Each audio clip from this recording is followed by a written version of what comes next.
Everybody, welcome to UGASports Live. My name is Rodney DeBulsi. I'm joined by Jake Roos, Dan Young, and of course, former Georgia head coach Jim Donnan. Of course, we all have to be in separate places right now, but Jake and I are actually at Classic City Eats. We get to be in the best place. We do get to be in the best place.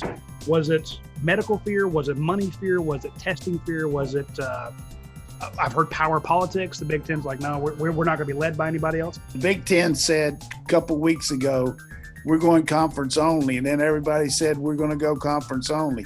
Now the Big Ten says, hey, we might be counting the season out and postponing it.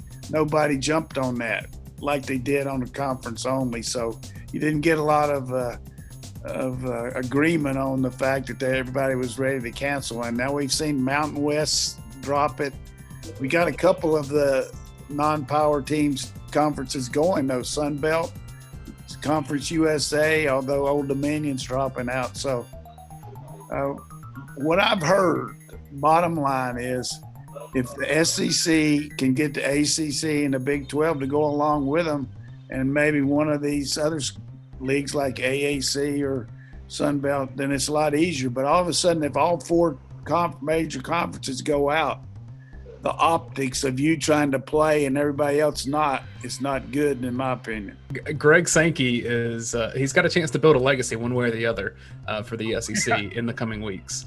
And you hope that it's in the right direction. And look, I mean, if everyone else cancels and the SEC move forward, think about how that capitalizes on the attention for the fall. What are your thoughts on Monken's use of the running backs in the passing games with what we have?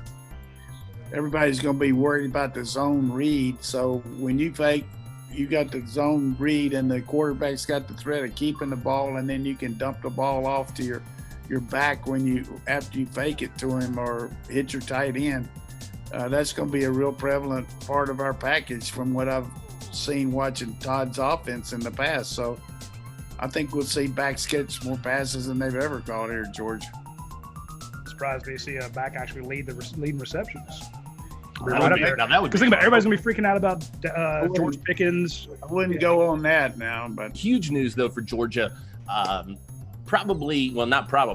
biggest target at tight end for them. They had opportunities to add other guys throughout this class. Talented players have not they really turned them down. They did. They sure did. They had some guys that wanted to come, and they stuck to their guns.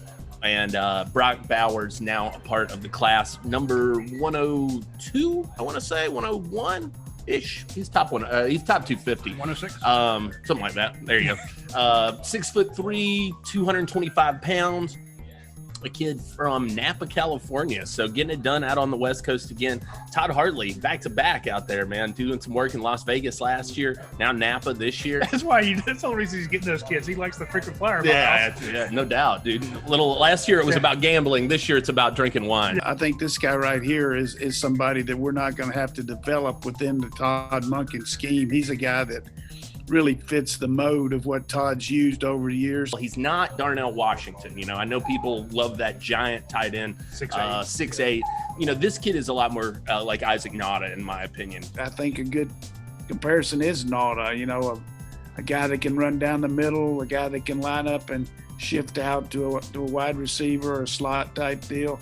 And he's going to definitely, with his frame, he's going to put on weight and strength, but he's not really as tall as Fitzpatrick or Godey, but you know, he's definitely a second-ranked tight end in the country. What do you want? That's good. I mean, Brock Vandergrift decommitted from Oklahoma, went to Georgia, and he has been 100% going after everyone that he wants to play with, and that shows that he wants to win a lot of games at Georgia. Georgia fans are just sharks. This is what this has told me, because the number one question I got yesterday was, so if the Big Ten cancels, who does that help us with in recruiting?